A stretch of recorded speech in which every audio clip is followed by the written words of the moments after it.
নির্ণয়।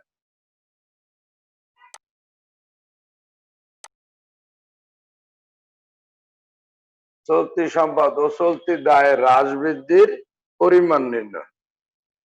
তাহলে একটা ঘর আঁকো, বিবরণ দুইটা টাকার ঘর।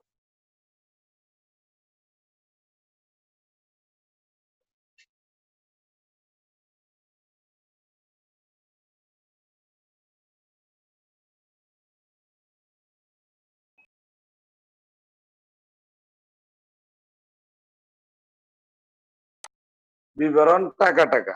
তাহলে প্রথম হলো চলতি সম্পদের হ্রাস বৃদ্ধি। লেখো চলতি সম্পদের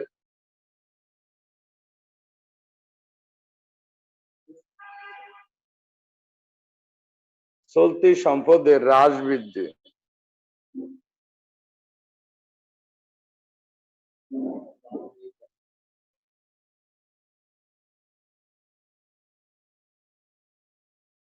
তো চলতি সম্পদের হ্রাস বৃদ্ধি, দেখো আমাদের চলতি সম্পদ গুলা কি আছে। প্রথম দেখো আমাদের নগদ তহবিল দেওয়া আছে। নগদ তহবিল আমাদের 17 সালে ছিল 80,000, 18 সালে হইলো 1,50,000। তো আমাদের এই নগদ তহবিলের মধ্যে নগদ তহবিলটা আসে না, বাট যখন আমরা চলতি সম্পদ চলতি দায়ের হ্রাস বৃদ্ধি দেখাবো তখন নগদ তহবিলটা আসবে। তাহলে লেখো নগদ তহবিল বৃদ্ধি। নগদ তহবিল বৃদ্ধি। নগদ তহবিল বৃদ্ধি, দেখো আমাদের 1,50,000 থেকে 80,000 বিয়োগ করলে কত থাকে? 1,50,000 মাইনাস 80,000, 70,000 টাকা থাকে। এরপরে দেখো প্রাপ্য হিসাব। বলেন ম্যাডাম। হ্যালো,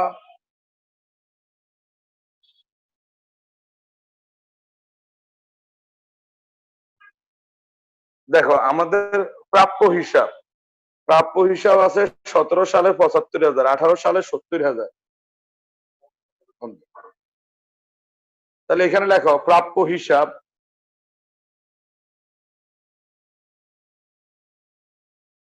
হ্রাস। তাহলে আমাদের প্রাপ্য হিসাব হ্রাস কত? 5,000। হ্রাস হইলে বিয়োগ। এরপরে আছে আমাদের মজুত পণ্য। মজুত পণ্য দেখো 17 সালে আছে 90,000, 18 সালে হইলো 1,10,000। তাহলে মজুত পণ্য আমাদের বৃদ্ধি পাইছে। লেখো মজুত পণ্য বৃদ্ধি। মজুত পণ্য বৃদ্ধি। তাহলে 20,000। আমাদের এই তিনটে ছিল চলতি সম্পদ। তাহলে 90,000 থেকে আমরা যখন 5,000 বাদ দেবো তাহলে এটা কত থাকে আমাদের? 85,000। এই 85,000-এর নাম হইলো আমাদের কি? চলতি সম্পদ বৃদ্ধি। চলতি সম্পদ বৃদ্ধি। এরপরে আমরা লিখবো চলতি দায়ের হ্রাস বৃদ্ধি।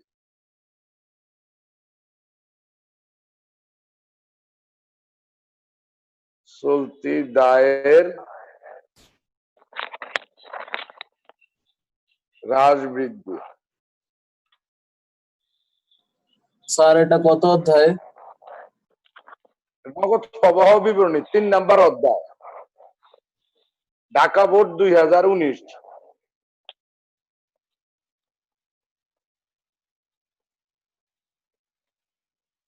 এখন দেখো আমাদের চলতি দায়। চলতি দায়ের মধ্যে আমাদের কি আছে দেখো, বকেয়া খরচ, প্রদেয় হিসাব, প্রদেয় আয়কর, তিনটা আছে। প্রথম লেখো বকেয়া খরচ।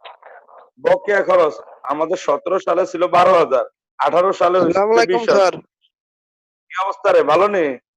হ্যাঁ স্যার ভালো, আপনি কেমন আছেন? এই তো আলহামদুলিল্লাহ। বাসার সবাই ভালো আছে শাহিন? হ্যাঁ স্যার। লেখো বকেয়া খরচ বৃদ্ধি।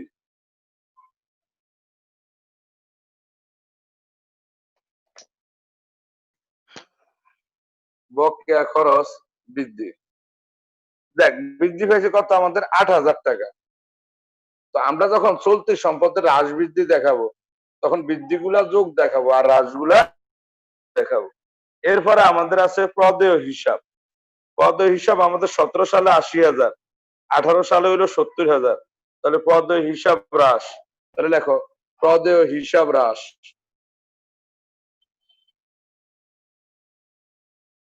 প্রদেয় হিসাব হ্রাস, প্রদেয় হিসাব আমাদের হ্রাস পাইছে কত? 10,000 টাকা।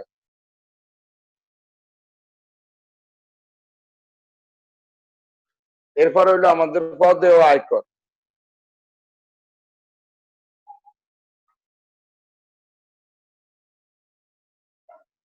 প্রদেয় আয়কর আমাদের দেখো 17 সালে আছে 8,000, 18 সালে হইলো 5,000। তাহলে এটা আমাদের হ্রাস পাইছে, প্রদেয় আয়কর হ্রাস 3,000।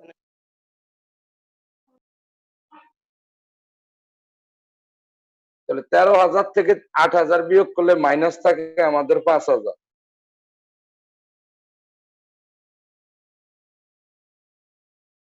এটার নাম লেখো আমাদের চলতি দায় হ্রাস।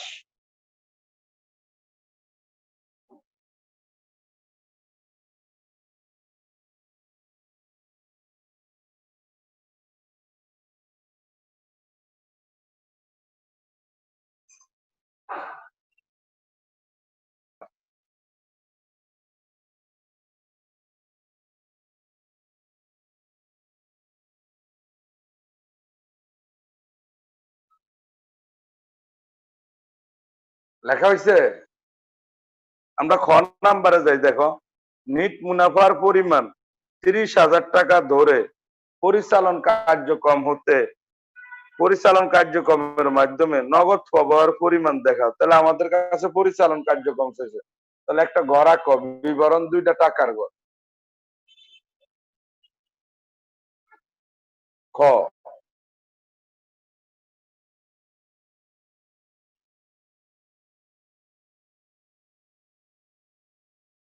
বিবরণ 2টা টাকার ঘর।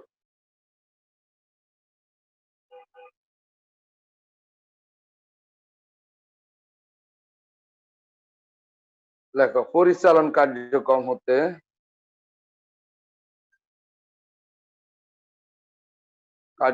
হতে নগদ প্রবাহ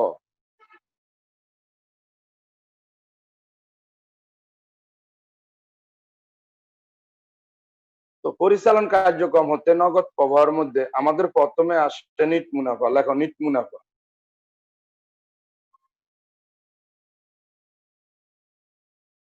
উদ্দীপকে দেখো আমাদের নিট মুনাফা দেওয়া আছে কত টাকা?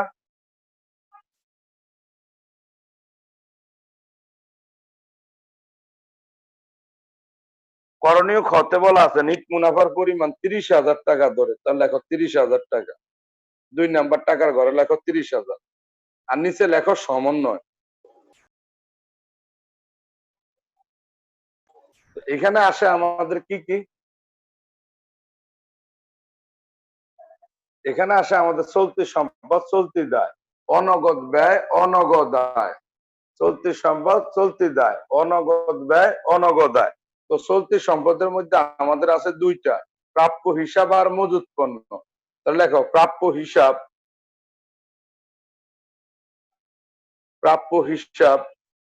হ্রাস। প্রাপ্য হিসাব হ্রাস ছিল আমাদের 5,000। তাহলে চলতি সম্পদ হ্রাস পেলে যোগ হবে, চলতি সম্পদ বৃদ্ধি পেলে বিয়োগ হবে। এরপর আমাদের চলতি সম্পদ আরেকটা ছিল মজুত পণ্য। তাহলে মজুত পণ্য বৃদ্ধি, লেখো মজুত পণ্য বৃদ্ধি। মজুত পণ্য বৃদ্ধি হয়েছে আমাদের কত? 20,000। চলতি সম্পদ বৃদ্ধি পেলে হলো বিয়োগ। চলতি সম্পদ শেষ হলো, এবার হলো আমাদের চলতি দায়। চলতি দায় ছিল আমাদের 3টা, দেখো বকেয়া খরচ, প্রদেয় হিসাব, প্রদেয় আয়কর। তাহলে প্রথম হইলো বকেয়া খরচ। দেখো বকেয়া খরচ,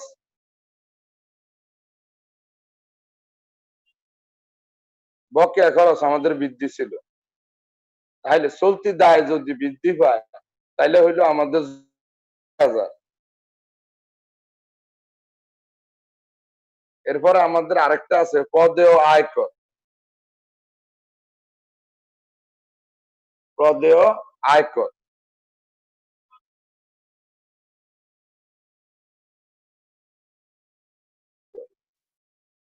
পদেয় আয়কর আমাদের আছিল হ্রাস। পদেয় আয়কর হ্রাস হইলো আমাদের 3000। একটু লেখা হয়েছে, আমি একটু পরে পেজে যাব। জি স্যার। আরেকটা আছে আমাদের দেখ চলতি দেয়, আরেকটা চলতি দেয় আছে আমাদের পদেয় হিসাব। স্যার আগের পৃষ্ঠাটা একটু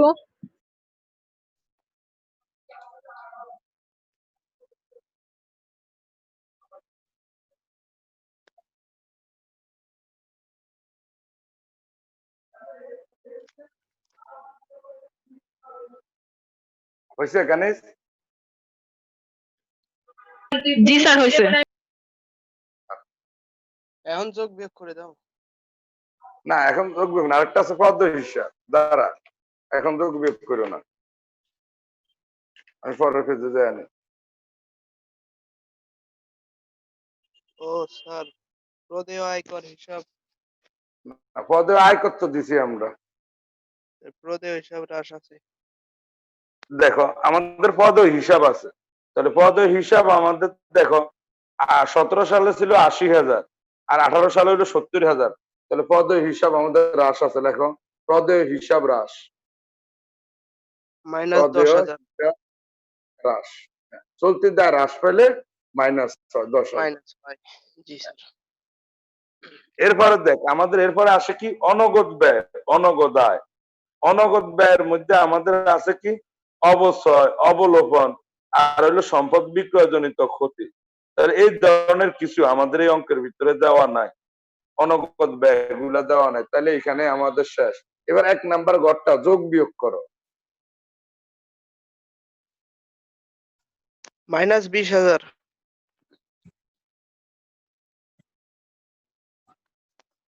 মাইনাস 20,000। তাহলে নিট মুনাফার থেকে বিয়োগ করো। নিট মুনাফা ছিল কত? নিট মুনাফা 30,000। তাহলে মাইনাস 20,000 করলে থাকবে হইলো কত? 10,000। এটার নাম লেখো, এই 10,000 নাম লেখো পরিচালন কার্যক্রম হতে, পরিচালন কার্যক্রম হতে নিট নগদ প্রাপ্তি।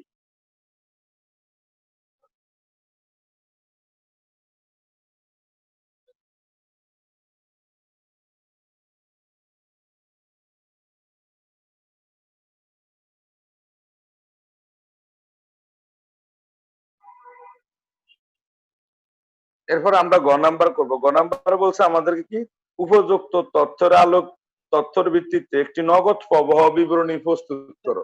তাহলে গ নাম্বার লেখো নগদ প্রবাহ বিবরণী। নগদ প্রবাহ বিবরণী। স্যার কত নাম্বার? এটা হলো ঢাকা বোর্ড 19।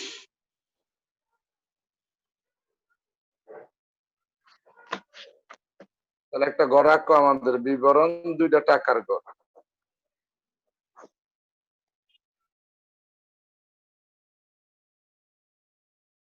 বিবরণ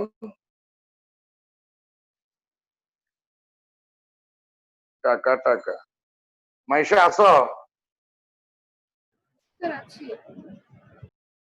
দেখো তাহলে আমরা যখন নগদ প্রবাহ বিবরণী করব তখন আমাদের 3টা স্তর।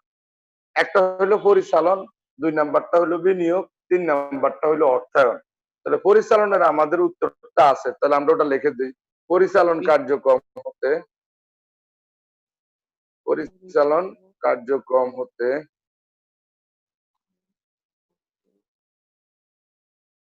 নিট নগদ প্রাপ্তি। প্রাপ্তি বা আগমন একই কথা। তাহলে 2 নাম্বার ঘরে দাও 10,000 টাকা। এটা আমরা খত থেকে আনলাম। এরপরে হেডিংটা হলো আমাদের কি বিনিয়োগ কার্যক্রম হতে, বিনিয়োগ কার্যক্রম হতে নগদ প্রবাহ।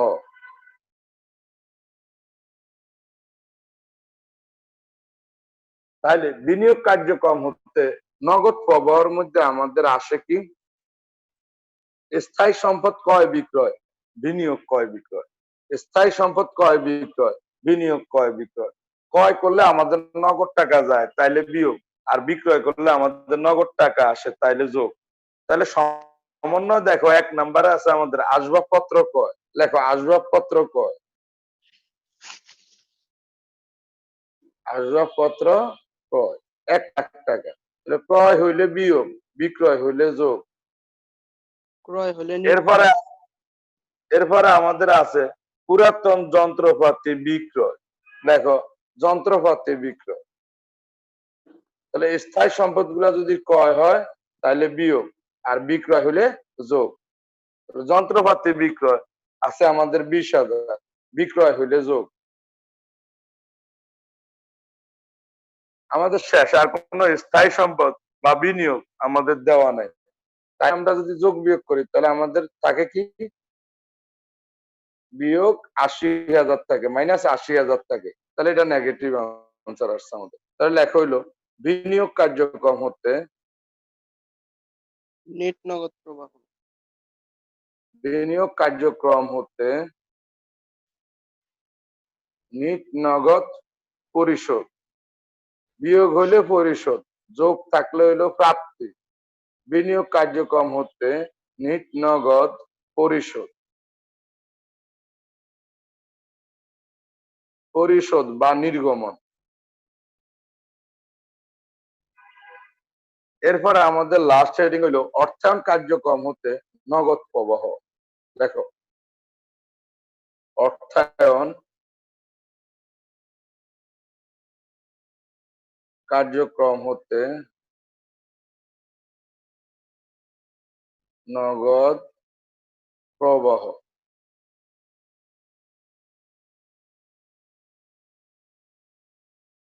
অর্থায়ন কার্যক্রম হচ্ছে আমাদের নগদ প্রবাহ। অর্থায়ন কার্যক্রমে আমাদের আসে কি? দীর্ঘমেয়াদী দায়। দীর্ঘমেয়াদী দায় কি? দীর্ঘমেয়াদী দায় হলো 3টা: শেয়ার মূলধন, প্রদেয় বন্ড, আর হইলো ঋণ।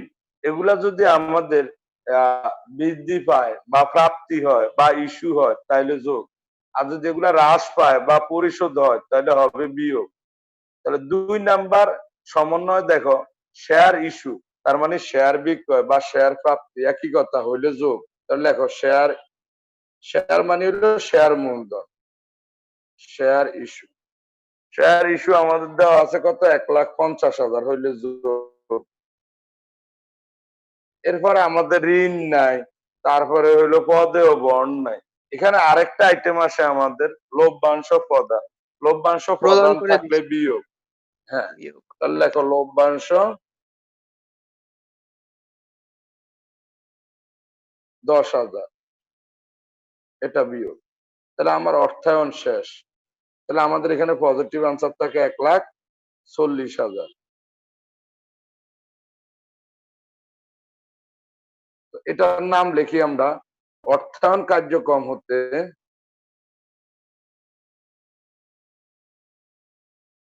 অর্থায়ন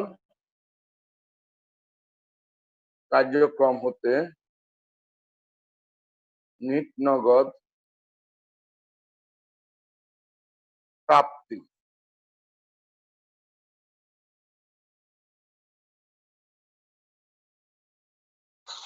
70,000।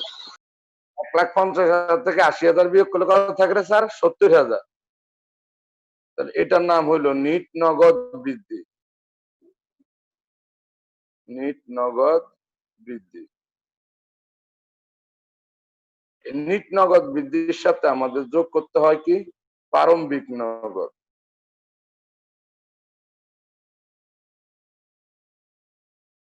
প্রারম্ভিক নগদ। দেখো আমাদের প্রারম্ভিক নগদ দেওয়া আছে কত? নগদ তহবিল 2017 সালে 80,000 টাকা। 80,000। আর যোগ করলে 80 আর 70 হয় কত? 1 লাখ। আসসালামু আলাইকুম স্যার। হ্যাঁ ম্যাডাম, ভালো আছেন? জি স্যার ভালো আছি, আপনি ভালো আছেন? এই তো। সমাপনী নগদ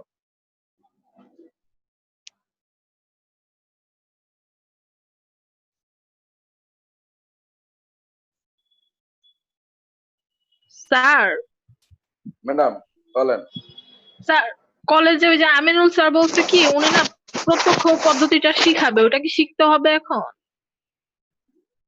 কালকে কি সন্ধ্যার সময় ক্লাস করি নাই আমার সাথে? না স্যার। হ্যাঁ, আমি তো কালকে প্রত্যক্ষ পদ্ধতিটা শিখেছি।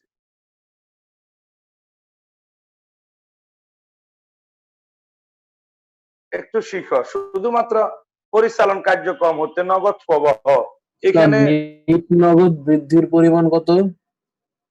নিট নগদ বৃদ্ধি হইলো 70,000 আর প্রারম্ভিক নগদ হইলো 80,000, মোট হইলো 1,50,000। এটা হলো সমাপনী নগদ। এরপরে যাও কুমিল্লা বোর্ড 2019, কুমিল্লা বোর্ড 2019।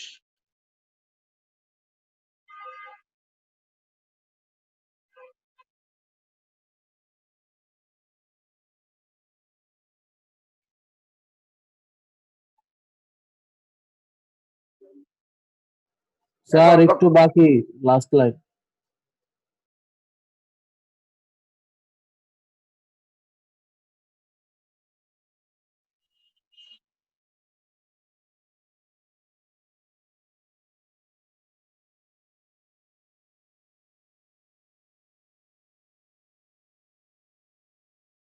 আশরাফুল, ঠিক আছে Ashraful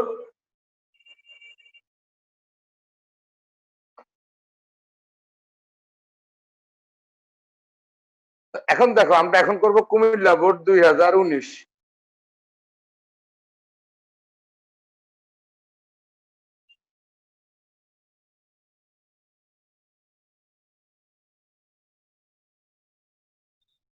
Comilla board 2019। Sir madam বলেন। হ্যালো হ্যাঁ শুনতেছি। স্যার, এর আগের অঙ্কের খ নাম্বার আর গ নাম্বারটা একটু দেখান না স্যার। স্যার আমার ওয়াইফাই চলে গেছিল, আমি করতে পারি নাই।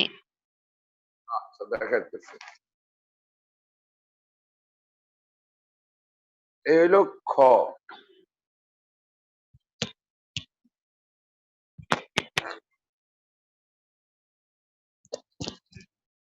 স্যার খ পরের হইছে? পৃষ্ঠায় যান। হ্যাঁ হ্যাঁ, পরের পৃষ্ঠায় যান।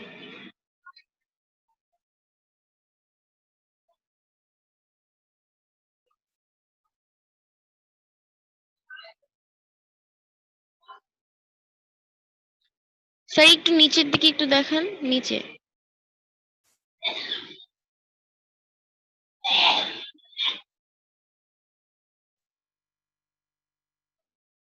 স্যার হইছে।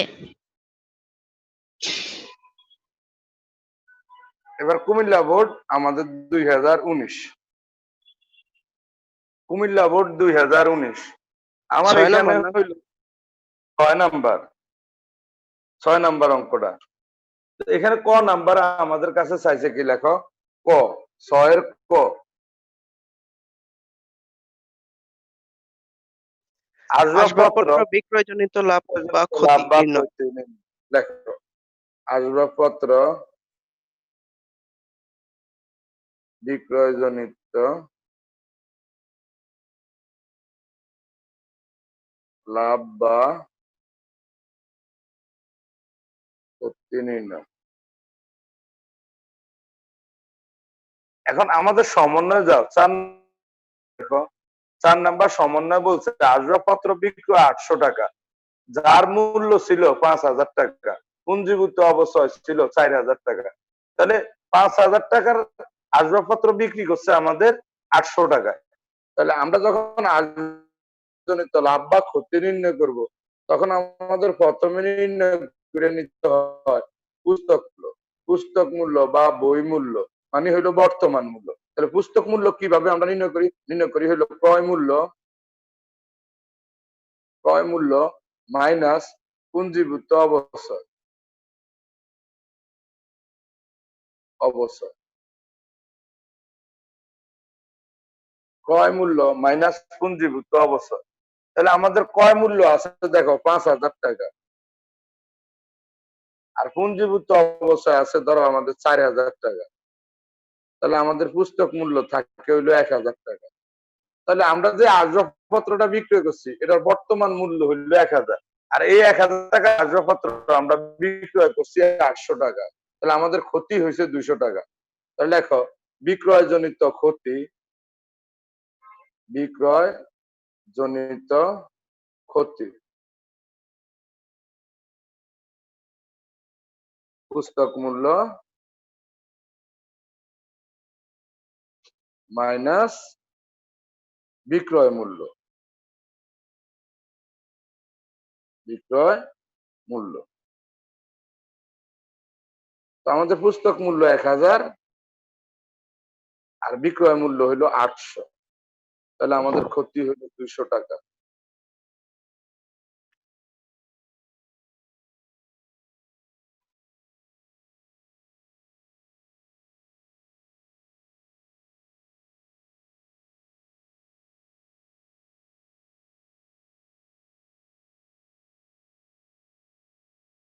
জি স্যার। এবার আমাদের খ নাম্বার দেখো, পরিচালন কার্যক্রম হতে নগদ প্রবাহ করতে বলছে। তাহলে একটা গড়া ক বিবরণ, দুইটা টাকার ক। খ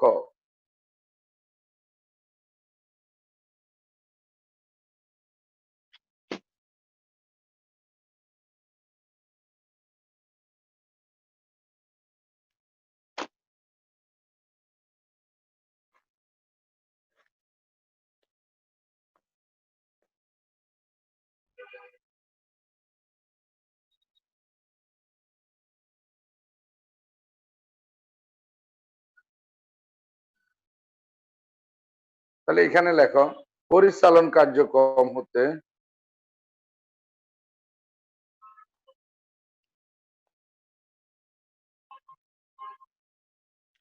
নগদ প্রবাহ। এটা পৃষ্ঠা নাম্বারটা একটু বলা যাবে? বুঝতে পারছি না। 100 রনক 100। তাহলে নিট মুনাফা পরিচালন কার্যক্রমে আমাদের প্রথমে আসে নিট মুনাফা। তাহলে সমন্বয় দেখো আমাদের নিট মুনাফা দেওয়া আছে 2 নাম্বার সমন্বয়। লেখো নিট মুনাফা। সালাম স্যারের বইয়ের পৃষ্ঠা হচ্ছে 1092। সালাম স্যারের বইয়ের 1092 পেজের কত নাম্বার? 6 নাম্বার অঙ্ক। জি স্যার।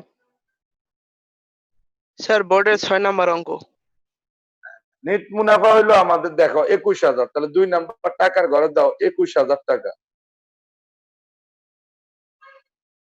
নিচে লেখা হইলো সমন্বয়।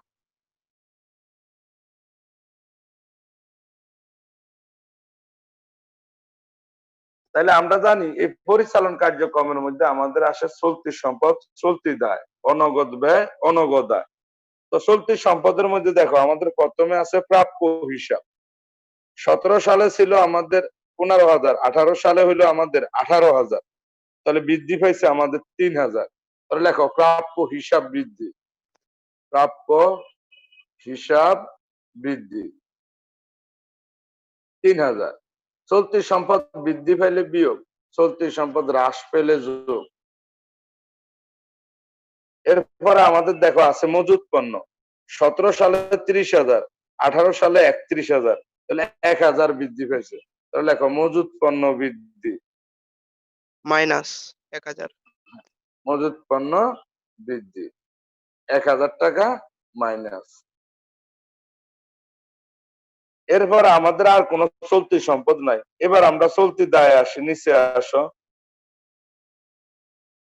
ব্যাংক ঋণ, শেয়ার মূলধন, শেয়ার অধিকার।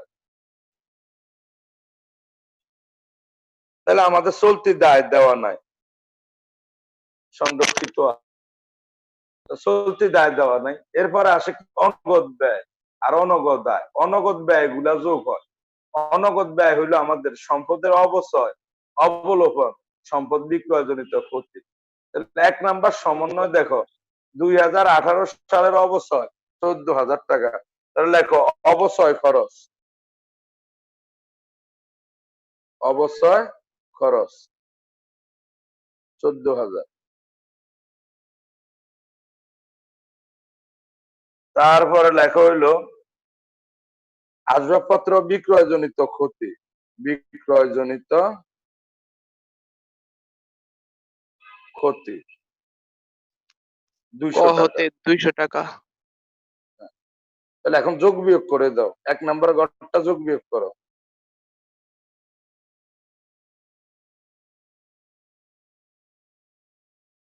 কত থাকে যোগ বিয়োগ করলে? ঠিক আছে, 31,000। হ্যাঁ স্যার, 31,200। 31,200। 31,200 বন্ধ করে দাও। এটার নাম লেখো পরিচালন কার্যক্রম।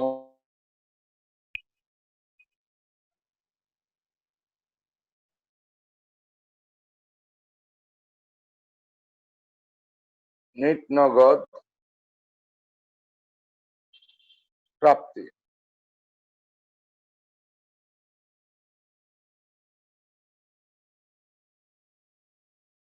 পরিচালন কার্যক্রম হতে নিট নগদ প্রাপ্তি। ক্লিয়ার। এবার আমরা গ নাম্বারটা করবো। দেখো গ নাম্বার আমাদের কাছে চাইছে বিনিয়োগ ও অর্থায়ন কার্যক্রম হতে নিট নগদ প্রবাহ। তাহলে বাকি দুইটা চাইছে গ নাম্বারে। স্যার এটা কুমিল্লা 17 বোর্ড না? জি ম্যাডাম, কুমিল্লা বোর্ড 17। 19।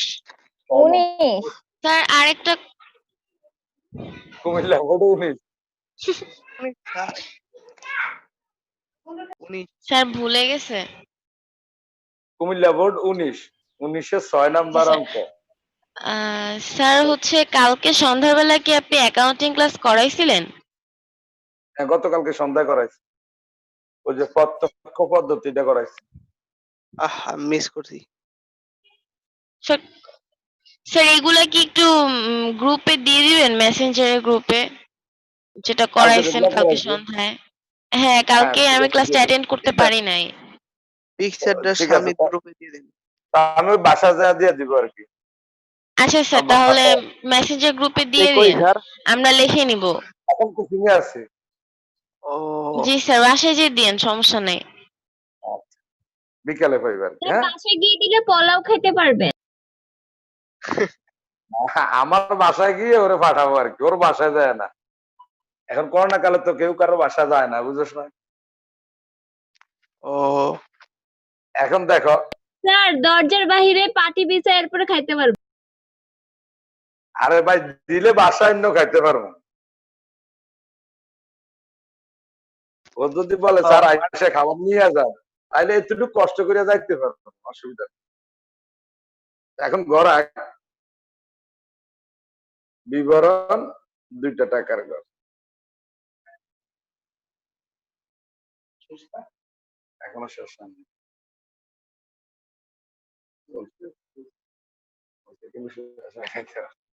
হয়ে যাবে এই যে দেখেন 2-1 মিনিটের ভিতরে। তাড়াতাড়ি হয়ে যাব। মানে টাইমার কে 40 মিনিট পর তো টাইম শেষ হয়, তাইলে আবার জয়েন করতে হয় আর কি, ওই কথা বলছে স্যার।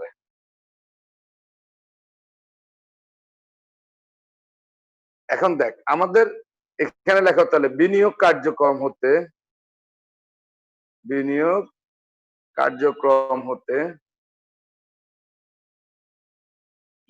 নগদ নগদ প্রবাহ, বিনিয়োগ কার্যক্রম হতে নগদ প্রবাহ কোলন আন্ডারলাইন।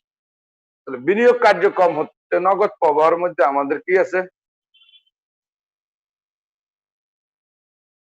আচ্ছা হইলো আমাদের স্থায়ী সম্পদ ক্রয় বিক্রয়, বিনিয়োগ ক্রয় বিক্রয়, স্থায়ী সম্পদ ক্রয় বিক্রয় আর বিনিয়োগ ক্রয় বিক্রয়।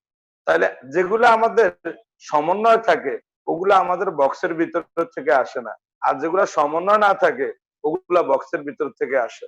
তাহলে দেখো আমাদের 3 নাম্বার সমন্বয় দেখো আছে। দেখো আসবাবপত্র ক্রয়, আসবাবপত্র ক্রয়, ক্রয় হইলে বিয়োগ, বিক্রয় হইলে যোগ। তাহলে আসবাবপত্র ক্রয় দেওয়া আছে আমাদের 30,000। মাইনাস। এরপরে দেখো 4 নাম্বার দেখো আসবাবপত্র বিক্রয়। আসবাবপত্র বিক্রয় হইলে যোগ লেখো আসবাবপত্র বিক্রয় 800 টাকা বিক্রয় হইলে যোগ। এখন দেখো আমাদের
এসি এসি না?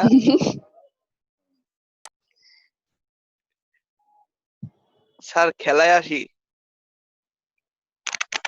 দাঁড়াই দেখা গেছে ক্যামেরাটা ইয়ে করেছে। আপনারে মেলা দিন পরে দেখলাম। মেলা দিন পর একটু দেখা গেছে। স্যার।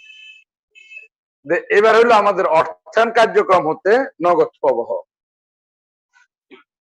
অর্থায়ন কার্যক্রম হতে নগদ প্রবাহ।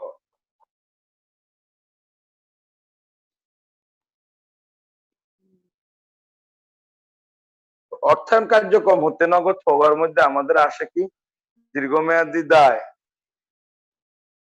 দীর্ঘমেয়াদী দায় আর হইলো লভ্যাংশ প্রদান।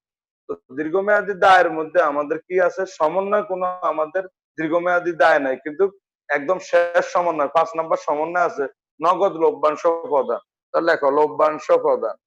আগে এখানে আগে সমন্বয় গুলা লিখবা, আর যেগুলা সমন্বয় থাকবে না ওগুলো আর্থিক অবস্থার বিবরণী থেকে নিবা।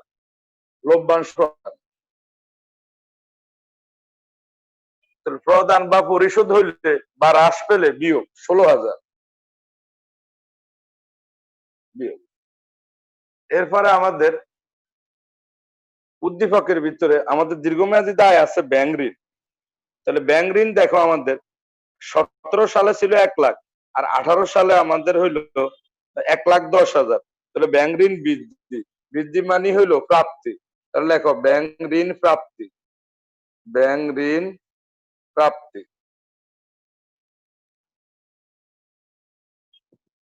10,000।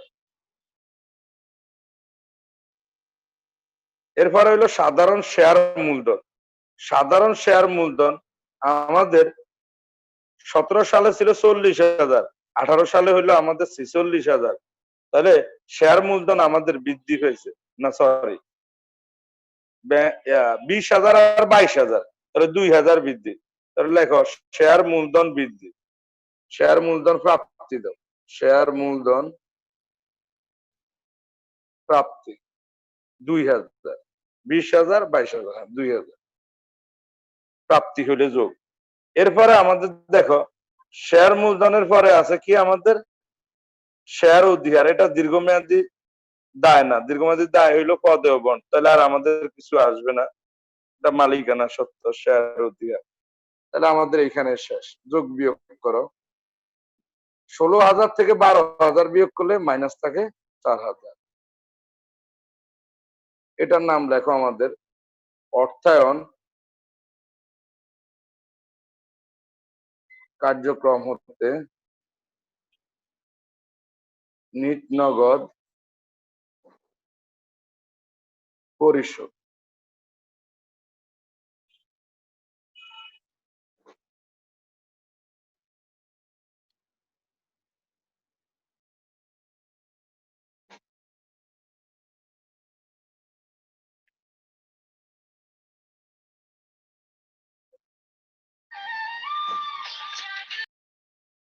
এর গান শোনায় আর পড়তে পড়তে একঘেয়েমি হ্যাঁ। লেগে যায় তো একটু গান শোনায়।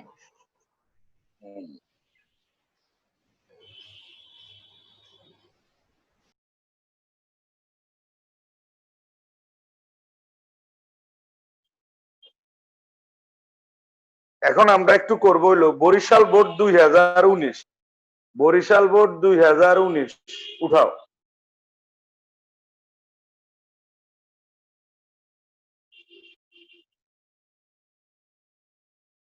বরিশাল স্যার বোর্ড বরিশাল 19 না? হ্যাঁ, বরিশাল 19-এর 6 নাম্বার অঙ্ক, 6-এর ক, বরিশাল পেজ কত? 2019। সালাম স্যারের বইয়ের পেজ নাম্বার কত একটু বলো তো? বরিশাল বোর্ড 19 তা মাইশা গো এলাকা 1105। 1105 নাম্বার পেজ নাকি? জি স্যার। 1105 নাম্বার পেজে যে আমাদের 5 নাম্বার অঙ্ক, সরি 5-এর ক, 6 না 5-এর ক, 5-এর ক নাম্বার আমাদের কি বলছে দেখো, চলতি বছরে আসবাবপত্রের অবচয়ের পরিমাণ নির্ণয় করো। তাহলে আমরা যখন আসবাবপত্রের অবচয়ের পরিমাণ নির্ণয় করি তখন আমাদের একটা অবচয় সঞ্চিতি হিসাব খতিয়ান করতে হয় টিচকে, তাইলে আমরা বুঝবো এটা সুন্দরভাবে। তাহলে একটা টিচকে খতিয়ানে গড়া ক, এখানে অবচয় সঞ্চিতি নামে আছে, অনেক সময় পুঞ্জীভূত অবচয় নামে থাকে, যেই নামে থাকে ওই হিসাব করতে হবে। তাহলে দেখো অবচয় সঞ্চিতি হিসাব, এটা খতিয়ানে গড়া ক টিচকে। ম্যাডাম কলেজে করেছে দুইটার পার্থক্য বের করে। ওই যে দুইটার পার্থক্য তো অবশ্যই হবে, আবার যে বিক্রয়জনিত যে পুঞ্জীভূত অবচয় আছে সেটাও তো তোমার নিতে হবে। 3 নাম্বার স্যার কলেজে বিবরণ টাকা এই 4টা ঘর শুধু করাইছে। সমস্যা নাই তো, একই খতিয়ানে এত কিছু না দেখাইলে হয়, আমরা একটু দেখাই আর কি, দেখাইলে তো আর নাম্বার কাটবে না, না দেখাইলে কাটার সম্ভাবনা থাকে। তারিখ বিবরণ দেখালেই বরং নাম্বারটা দিবে। আবেদা পৃষ্ঠা টাকা, তারিখ এই ছাত্রের বই ওইভাবে আছে দেখো, তারা বইতে যে সলিউশন দিছে ওইখানে এইভাবে করিয়া দিছে, খতিয়ান করে করে, আবার খতিয়ান ছাড়াও করে দিছে, করে দিছে টিচক না স্যার? টিচক। তারিখ বাম দিকে ডেবিট, তারিখ বিবরণ আবেদা পৃষ্ঠা টাকা, তারিখ বিবরণ আবেদা পৃষ্ঠা টাকা ক্রেডিট। রিমোদের বাড়িতে কত বাচ্চা কাচ্চা, হ্যাঁ? রিমুদের বাসা দেখ, বাচ্চা কাচ্চা আল্লাহ নেয়ামত, বুঝছস? বাচ্চা কাচ্চা থাকা ভালো। আমার ভাই আপনার একটাই কয়টা নিয়ামত বাচ্চা। আছে? মাশাআল্লাহ মাশাআল্লাহ। দেখ রিমু ভালো আছো? জি স্যার, আপনি? আলহামদুলিল্লাহ। আর বাসার সবাই ভালো আছে?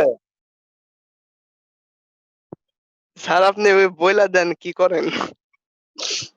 আচ্ছা দেখ হইলো, আমাদের বলছে কি ক নাম্বারে যে চলতি বছরে আসবাবপত্রের অবস্থা। তাহলে আমাদের দেখো উদ্দীপকের মধ্যে দেখো আসবাবপত্র, অবসর সঞ্চিতি, আসবাবপত্র। তা আমাদের এই সালটা আমাদের দেওয়া আছে কত? 16 আর 17। তাহলে 16 সালেরটা হবে প্রারম্ভিক, 17 সালেরটা হবে সমাপনী।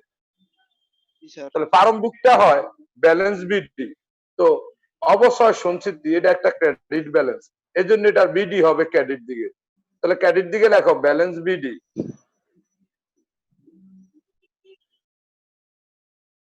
ক্রেডিট দিকে লেখো ব্যালেন্স বিডি। ব্যালেন্স বিডি দেওয়া আছে আমাদের 6000, যেটা আমাদের সমাপনী 2017 সালের 2017 সালের আছে 16000। এটা হবে ব্যালেন্স সিডি। তাহলে বিডি যে দিকে হয় তার উল্টা দিকে হয় ব্যালেন্স বিডি, সিডি। তো সিডি হবে ডেবিট দিকে। ডেবিট দিকে লেখো, দুইটা এন্ট্রি লেখার জায়গা ফাঁকা রেখে লেখো ব্যালেন্স সিডি। ব্যালেন্স সিডি হলো আমাদের কত? 16000 টাকা। এখন আসবাবপত্র যে বিক্রি করি, এই বিক্রয়ের সময় একটা অবচয় থাকে, এটার বলে আসবাবপত্র বিক্রয় জনিত অবচয় সঞ্চিতি। এটা ডেবিট দিকে আসে। তাহলে একটু সমন্বয়টা দেখো, 3 নাম্বার সমন্বয় দেখো। ক্রয় মূল্য আসবাবপত্র বিক্রয় 20,000 টাকা, নতুন আসবাবপত্র ক্রয় 60,000 টাকা। তাহলে আমাদের এখানে দেখো কোন বিক্রয়কৃত আসবাবপত্রের পুঞ্জীভূত অবচয় বা অবচয় সঞ্চিতি নাই। তো ওই যে মাইশা যেটা বলছে যে তা স্যার তাহলে আমরা এক সাল থেকে আরেক সাল বিয়োগ করলে অবচয় খরচ হয়। তো এখানেও আমাদের হয়। দেখো 16,000 আমাদের যোগফল হইলো ডেবিট দিকে 16,000, তাহলে ক্রেডিট দিকেও আমাদের 16। ডেবিট থেকে ক্রেডিটটা আমাদের বিয়োগ 16,000 থেকে 6,000 বিয়োগ করলে কত থাকে? 10,000। এই 10,000 হইলো আমাদের অবচয় খরচ। আমরা সমাপনী অবচয় সঞ্চিতি থেকে প্রারম্ভিক অবচয় সঞ্চিতিটা বিয়োগ করে দিয়েছি, একই কথা। খতিয়ান করিয়া করা এমনি বিয়োগ করা একই কথা। যদি আমাদের আসবাবপত্র বিক্রয় জনিত পুঞ্জীভূত অবচয় থাকতো তাহলে ওটা ডেবিট দিকে আসতো। তাহলে ক নাম্বারটা আমাদের শেষ। অবচয় খরচ চাইছে, অবচয় খরচ 10,000। এবার খ নাম্বারে আমাদের কাছে চাইছে কি দেখো, পরিচালন কার্যাবলী হতে নিট নগদ প্রবাহ নির্ণয় করো পরোক্ষ পদ্ধতি। তো এবার আমরা পরিচালন কার্যক্রম হতে নগদ প্রবাহ করব। গড়াক্ষ বিবরণ, দুইটা টাকার গড়। খ নাম্বার স্যার প্রত্যক্ষ স্যার, ক আসেই না। নম্বরটা আরেকটু দেখান তো।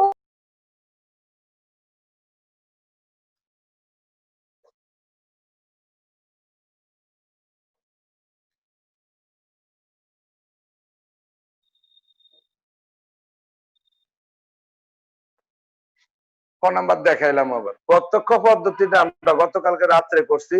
আবার আমরা হয়তো আজকে সাগর স্যার ক্লাস নিবে না। সাগর স্যার ম্যাডাম খুব অসুস্থ, অবস্থা খুবই শোচনীয়, উনার নিয়ে মেডিকেল দৌড়াইতেছে। তো এই কারণে স্যারে ক্লাস নিতে পারে না। তো হয়তো আজকে স্যারের সন্ধ্যায় ক্লাস নিব। তো আমি ফোনে কথা, মেডিকেলের তো আসুক আগে, মেডিকেলের তো আসলে আমি কথা বললাম, যদি উনি নেয় তত আমি ওই যে ইয়া দিয়ে দিব, গ্রুপে দিয়ে দিব, আর আমি নিলেও গ্রুপে দিয়ে দিব। তোমরা সবাই সাগর স্যারের ম্যাডামের জন্য দোয়া করিও। জি স্যার। খুবই খারাপ অবস্থা, আল্লাহ যদি সেভ করে আর কি। স্যার কি হয়েছে ওনার? রোগ নির্ণয় হয় না এখনো, বুঝছো? ওই যে ইয়ার থেকে করোনার মধ্যে হয়েছিল, ওই যে তোমার ও। জ্বর, ঠান্ডা, কাশি, তোমার শ্বাসকষ্ট, শরীর ব্যথা, এগুলা ছিল। তো ওষুধ টষুধ খাওয়াইছে, ডাক্তার দেখাইছে, টেস্ট করাইছে, টেস্টে আসতে হইলো নেগেটিভ। এখন আরো কত জায়গায় টেস্ট করাইছে, কিন্তু কি রোগ এটা এখনো কেউ নির্ণয় করতে পারে না। তা আজকে আবার ল্যাবে গেছে, ল্যাবে গতকালকে টেস্ট করাইছে, আজকে রিপোর্ট দিব আর কি। ওই রিপোর্ট নিয়ে আবার ম্যাডামকে দেখাইবো, দেখাইলে কি হয় জানা যাবে আর কি। শুকে টুকে একদম খারাপ অবস্থা, আল্লাহ যদি মানুষকে মাফ করে আর কি। স্যার কি জি স্যার। সাগর স্যার ম্যাডাম বিবরণ টাকা টাকা। তা সাগর স্যার আবার বিয়ে করলো কবে? এত কিছু জানা লাগে না, যেটা শুনছি এটা জানলে ভালো। আরে বিয়ে করে নাই। বিয়ে করছে, বিয়ে করেন না ও করলে আচ্ছা, ওই যে ওইটা। হ্যাঁ ও হ্যাঁ আচ্ছা হ্যাঁ। আচ্ছা। তার কথা কিছু বললো না। স্যার আসেন ডিবেটে না বসি না এখন। স্যার, আমরা আপনার বিশ্বস্ত স্যার, কাউকে বলবো না, সমস্যা নাই। জি স্যার। বিয়ে করে বলতে ওনাদের বাসায় থাকে, কথা কি বুঝছে? ওই যে করোনা কালীন সময়ে বাসায় চলে গেছে প্রথম থেকেই, এখন উনাদের বাসায় আছে। উনারা আব্বা মারা গেছিল তো করোনার ভিতরে সাগর স্যারের। হ্যাঁ শুনছিলাম। ও, স্যার মিম আসলে অনেক বিশ্বস্ত। বেশি কথা বলিস না, এটা নিয়ে আমরা এখানে অফ যাই। এবার আমরা অঙ্কের মধ্যে চলে আসি। লেখ, পরিচালন কার্যক্রম হতে উনি পরবর্তীতে যে কয়টা ক্লাস মিস যাবে উনি এটা নিয়ে নিবে, এটা সমস্যা নাই ইনশাল্লাহ। আর যদি এখন আজকে রাত্রে নিতে পারে তো আজকে রাত্রে আমি যোগাযোগ করে যদি নিতে পারে তাহলে জানাই দিবে। আর না তো যে ওই দিন একটা ক্লাস মিস হয়েছে, যদি আজকে তো মিস হয় তো পরবর্তীতে দুইটা ক্লাস উনি নিয়ে দিবে। পরিচালন কার্যক্রম হতে নিট নগদ প্রবাহ।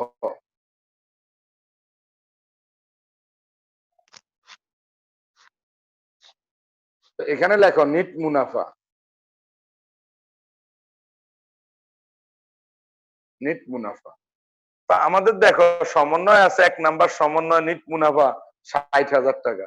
তাহলে 2 নাম্বার ঘর লেখো আমাদের 60,000 টাকা। এরপরে লেখো সমন্বয়। তো এখানে আসে কি আমাদের চলতি সম্পদ, চলতি দায়, অনগদ ব্যয়, অনগদ আয়। তো চলতি সম্পদের মধ্যে আমাদের দেখো প্রাপ্য হিসাব আছে।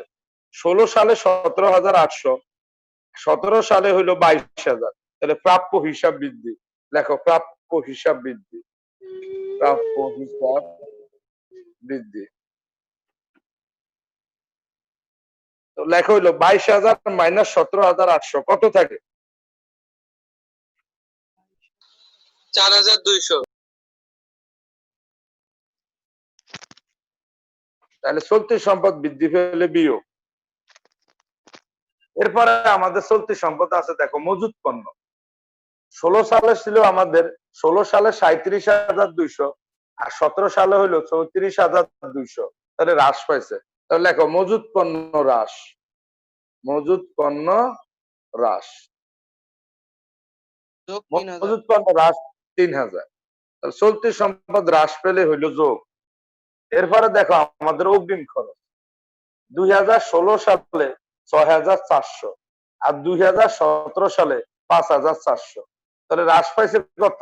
1,000। 1,000 তাহলে লেখা হইলো প্লাস অগ্রিম খরচ হ্রাস, অগ্রিম খরচ হ্রাস যোগ 1,000। তাহলে আমাদের এটা গেল আমাদের চলতি সম্পদ। এরপরে আমাদের হইলো চলতি দায়। চলতি দায়ের মধ্যে দেখো আমাদের দুইটা আছে, বকেয়া খরচ আর প্রদেয় হিসাব। তাহলে 16 সালে বকেয়া খরচ 1,000, 17 সালে হইলো 3,000। তাহলে বৃদ্ধি পাইছে হইলো 2,000। তাহলে লেখো বকেয়া খরচ বৃদ্ধি, বকেয়া খরচ বৃদ্ধি। চলতি দায় বৃদ্ধি পেলে যোগ।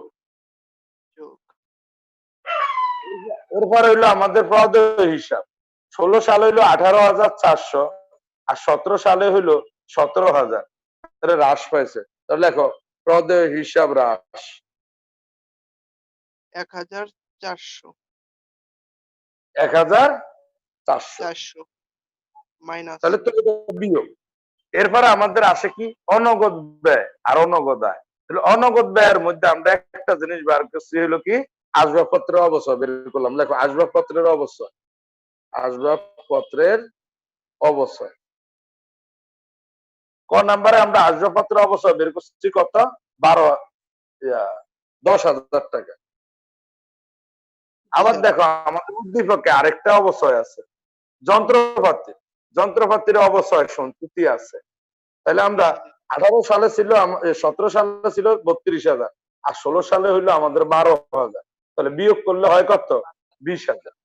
তাহলে যদি আমাদের সমন্বয় অবশ্যই খরচ দেওয়া না থাকে তাহলে আমরা উদ্দীপক থেকে অবশ্যই সঞ্চিতি এক বছর থেকে আরেক বছরটা বিয়োগ করলে ডিফারেন্সটা হবে অবশ্যই খরচ। তাহলে দেখো যন্ত্রপাতির অবশ্যই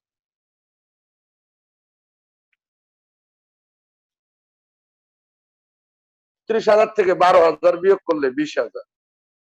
তাহলে আমাদের শেষ। এবার যোগ বিয়োগ করো 1 নাম্বার ঘরটা। 30,400 যোগ থাকে না বিয়োগ থাকে? যোগ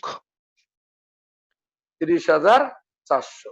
400 তাহলে উপরটার সাথে যোগ করে দে, তাহলে 400 90,400। তাহলে এটার নাম লেখো পরিচালন কার্যক্রম হতে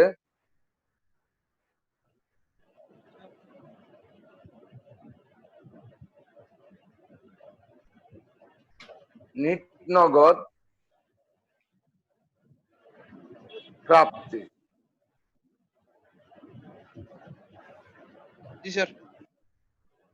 তো এখন হইলো দেখ আমাদের গ নাম্বারটা ছোট, বেশিক্ষণ লাগবে না, শুধু অর্থায়ন কার্যক্রম চাইছে। তাহলে একটু গড়া ক বিবরণ একটা টাকার গড়।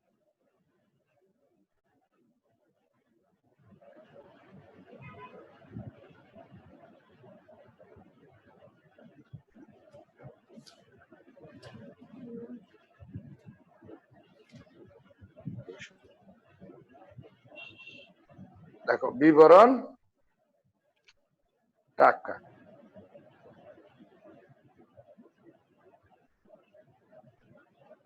ভিতরে লিখি আমরা অর্থায়ন কার্যক্রম হতে, অর্থায়ন কার্যক্রম হতে নিট নগদ প্রবাহ।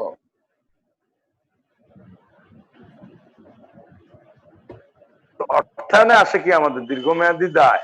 দীর্ঘমেয়াদী দায় হলো আমাদের তিনটা, শেয়ার মূলধন, ঋণ আর বন্ড। তাহলে আমাদের দীর্ঘমেয়াদী দায়ের মধ্যে দেখো হলো বন্ড দেওয়া আছে 2016 সালে 2 লাখ, 2017 সালে হইলো 1,20,000। তাহলে বন্ডটা আমাদের হ্রাস পাইছে, হ্রাস মানে পরিশোধ। তাহলে লেখো প্রদেয় বন্ড পরিশোধ, প্রদেয় বন্ড পরিশোধ। প্রদেয় বন্ড পরিশোধ আমাদের কত 80,000।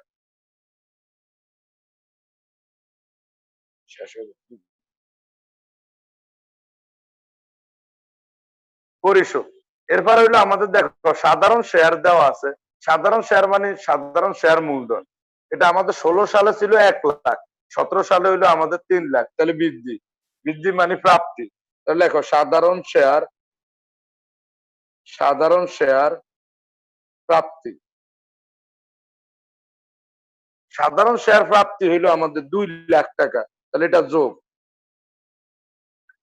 এরপরে দেখো আমাদের সমন্বয় থেকে আমরা বলছি এখানে একটা আসে, যদি লভ্যাংশ প্রদান থাকে বা পরিশোধ থাকে তাহলে এটা বিয়োগ। তাহলে লেখো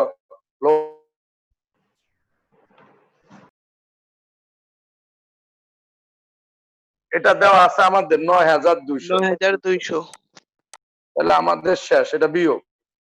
তাহলে 2 লাখ থেকে 89,200 বিয়োগ করে দাও, কত থাকে?